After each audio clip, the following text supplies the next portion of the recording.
Welcome to the Rebecca Kimball Show. Our guest today is Johnny Strang. Johnny is a very unusual guy. He's not only a veteran from World War II, but he is also a veteran from the Korean War. This is just a brief chat with Johnny. The first part of the show will be sharing memories with him. The second part of the show is going to be a little different. We're taking you for an airplane ride. Yes, we are. From Humboldt County towards San Luis Obispo. We hope that you enjoy the beautiful views of California from the top. I hope you have as much fun with this as I did. Next episode, we stop at the Azores for refueling, and a little aside there, human interest. I had, with my 10-day delay en route, I used that to visit my sister in Texas, whose husband was in the military, and he just happened to be stationed at the Azores, as he was in the oil business, and so there. And while there, my sister had just had her second baby, a little girl, and that baby was maybe 3-4 months old, and my brother-in-law didn't even know that. I knew he was at the Azores though, because Nancy told me, and I got off the plane and I found the first knowledgeable looking GI I could find. I said, you know Jack Chase? Said, sure, I know it. Where does he live? So I went over there, and he about fell over. Yeah. And I said, did you know you had a new daughter? And he about fell over again because he hadn't even known. But we had a good time that night. Never forget it. That was a good reunion, huh? Well, he knew the gin mills in town, and we had and knew a nice Portuguese family there, and we were entertained. We had a good time. I didn't have to sleep with the other guys. I slept in the same barracks Jack did. Anyway, we took off from there with a full load of fuel. Next stop was Marrakech. That's in Morocco. Our navigator run afoul of a hive of bees that chased him, and he took to the water in the swimming pool there to avoid them. African bees are very nasty. Where were you when that happened? I was a comfortable distance away, and I hadn't interfered with the bees. He just inadvertently did, And boy, I couldn't have caught him anyway. He was headed for that pool. It wasn't even a swimming pool either. It was just water. Great big fella, Phil. But he didn't get stung badly. So that was good.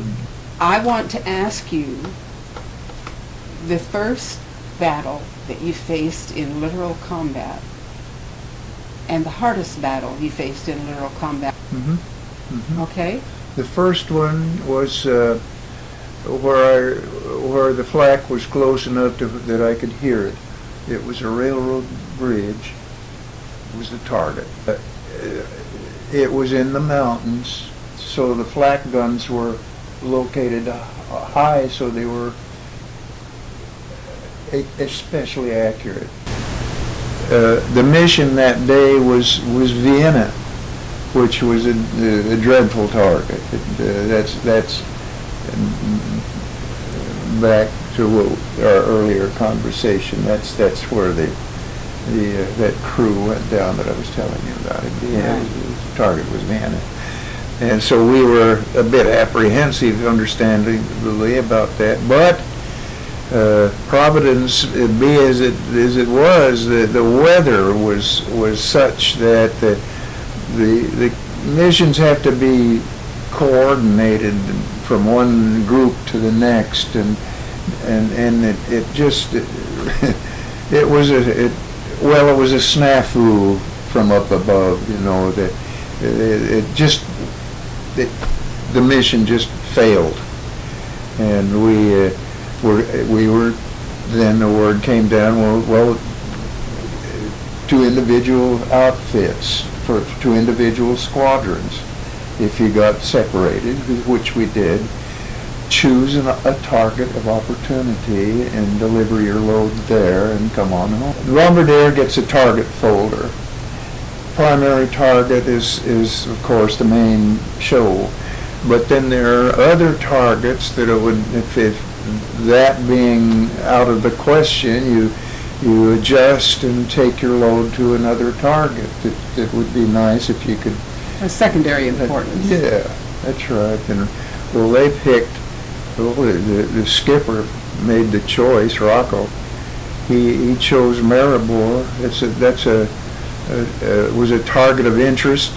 I think it was fuel. I'm not sure just what the strategic importance of it was. Maribor, Yugoslavia, was a coastal community, and we were.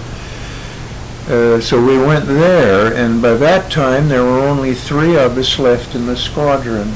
I don't know what happened to the others, and we were flying the lead position.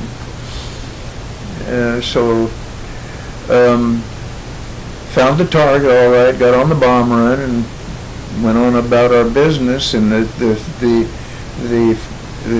flak reception there was the worst we'd ever encountered, and the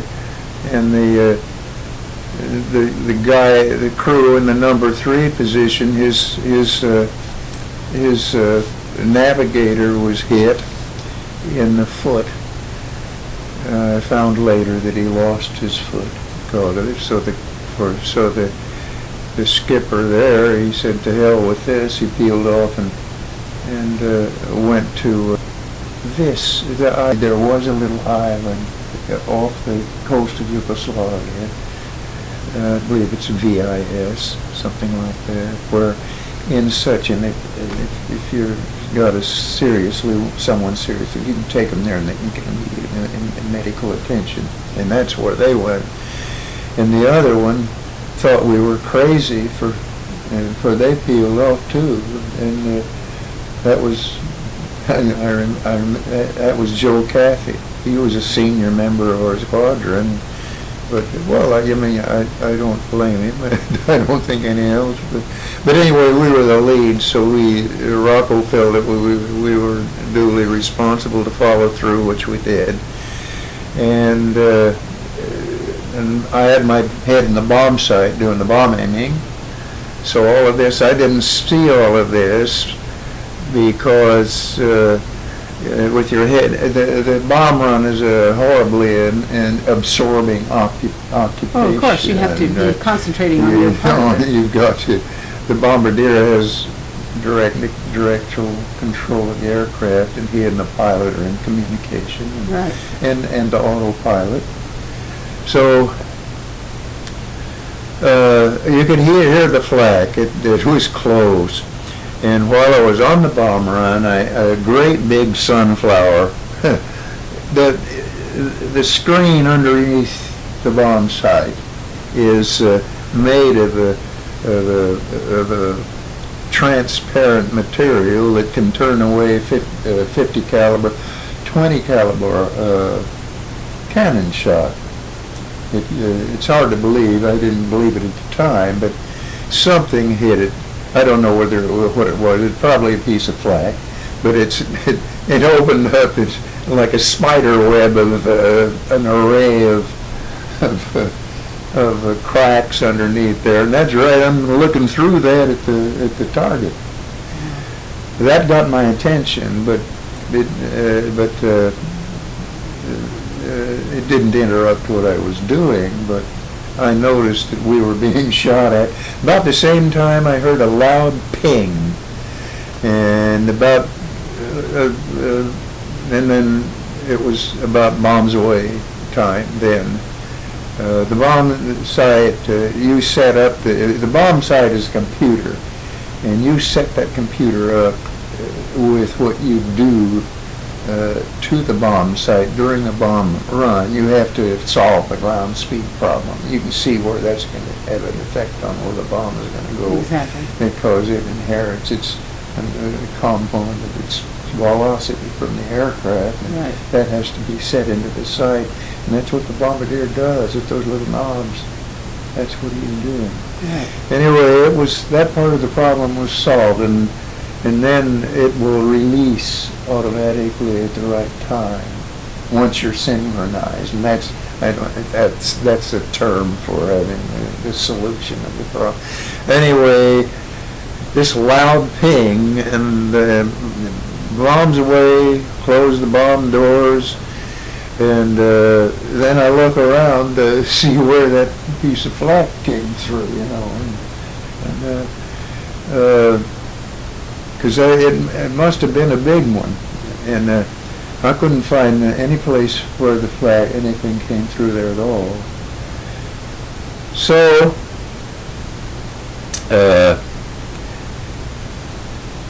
bombs away, we're off the target and on our way home.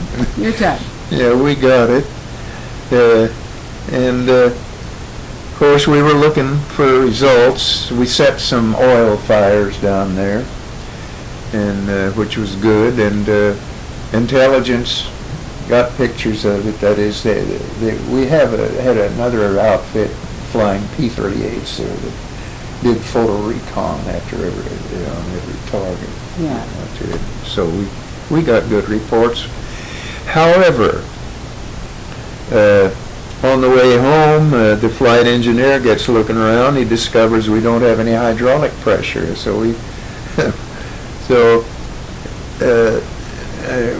can't get the bomb doors closed because they operate on the hydraulic pressure. And so I went out in the bomb bays with the flight engineer, and we had to crank them. There's a crank there in the bays, so you can crank the doors shut manually if in such an emergency. The hydraulic fluid is red, it was, and the bomb bays were just full of red. The stuff was just spewed all over the bomb bays. So one of our hydraulic lines was nicked, and it was quite a show. And when we got back to the base, we couldn't get the flaps down because of no hydraulic pressure. It's the B-24 is a hydraulically operated aircraft. The bomb doors, the bomb doors were no flaps,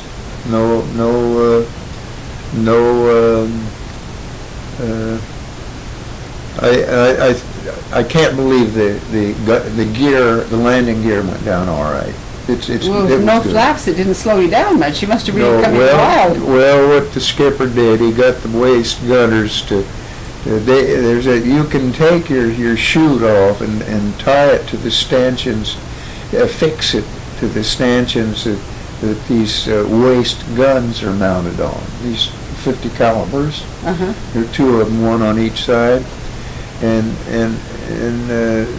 Rocco says, we haven't got any flaps, we've got to slow ourselves down somehow. So as soon as we touch down, you pull a ripcord on your chute, and the chutes will deploy and slow us down a little bit, enough to help. And it worked, and we got down all right. Huh? Quite ingenious. Well, yeah. Well, that was skipper was taught to do that. Shut down the engines, and the first thing Begley does when he gets out is count the holes. And he stopped counting at 100. Whoa! 100, yeah. And I've heard of many worse cases than what we had. But the one that I really noticed, I found out what caused that loud ping. The number 3 propeller, that's the third, it's B-24 has 4 engines, 1, 2, 3, 4. Well, number 3 engine. I did a walk around and saw one of the propeller blades had a hole in it. It was so big that you could put your fist through it, and it kept working. It was a propeller. It took us home, but that had to be what that thing was. Well, Bombardier's right up there, not far from that engine. You know, it's just a little back behind a little bit. Never forget it. That was our worst.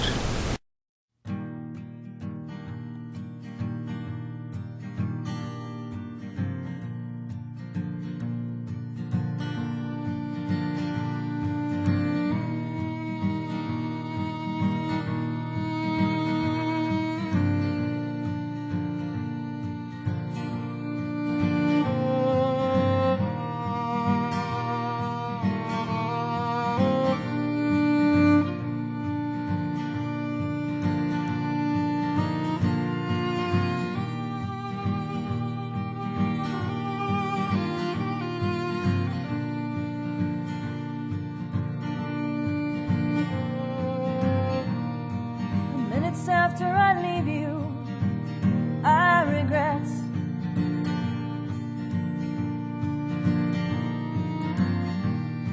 Why didn't I do more with the time? I forget.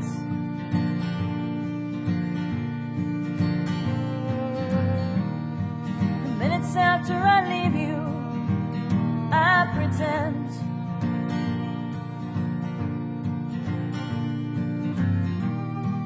Someday this will all work out in the end. And if it's the last time I recall your face, let it be the last time. That's all I can take.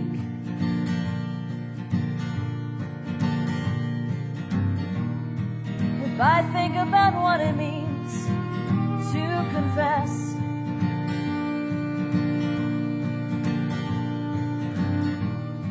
I wouldn't want you to love me any less.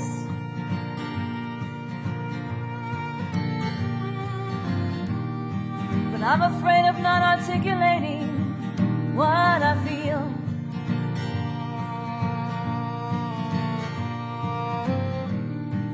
Genuinely express to you what is real. Is it real? Is it real? 'Cause if it's the last time I recall your face, let it be the last time. That's all I can take. And if it's the last time I ever see your face, may it really be the last time. That's all I can take.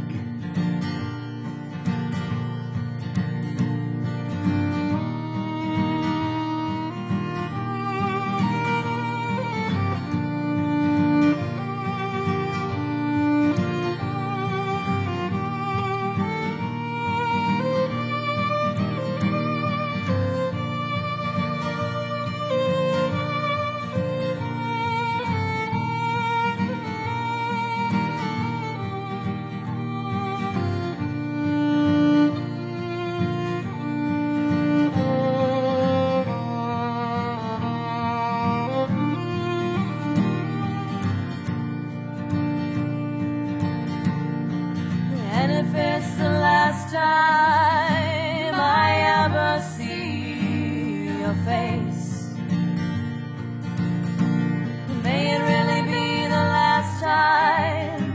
That's all I can take. And if it's the last time I ever see your face, may it really be the last time. That's all can say.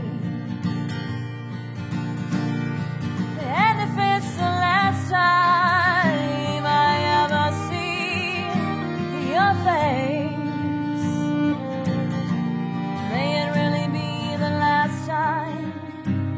That's all I can say. Let it be the last time. That's all I can say.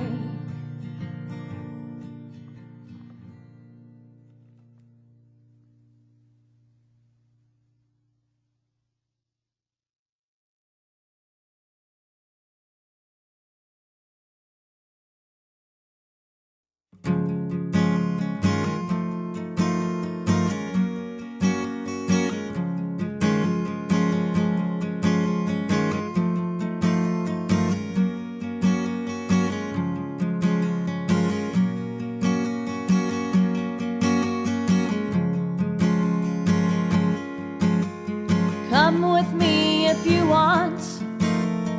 Leaving would be a shame.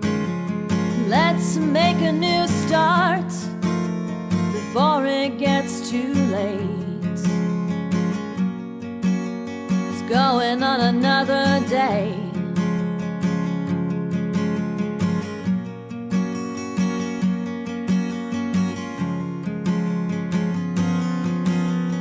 Come with me if you want.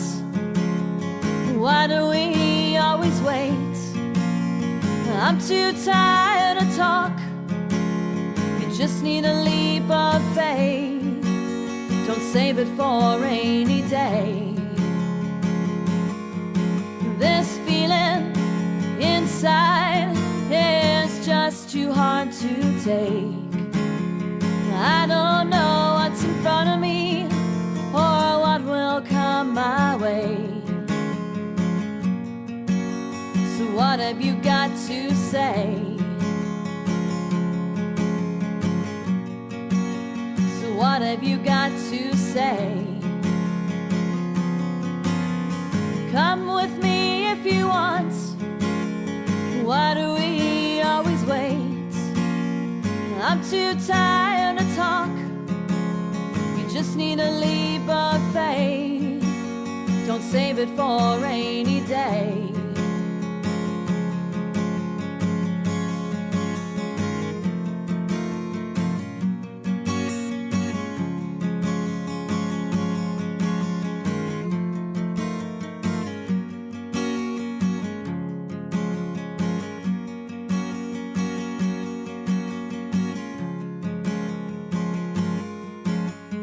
Searching, you will find how much love you have inside. You don't have the time to think about the future. So what are you doing now? So what are you doing now? Come with me if you want. Why do we always wait? I'm too tired to talk. You just need a leap of faith. Don't save it for a rainy day. So come with me if you want. Why do we always wait? I'm too tired to talk. You just need a leap of faith. Don't save it for a rainy day.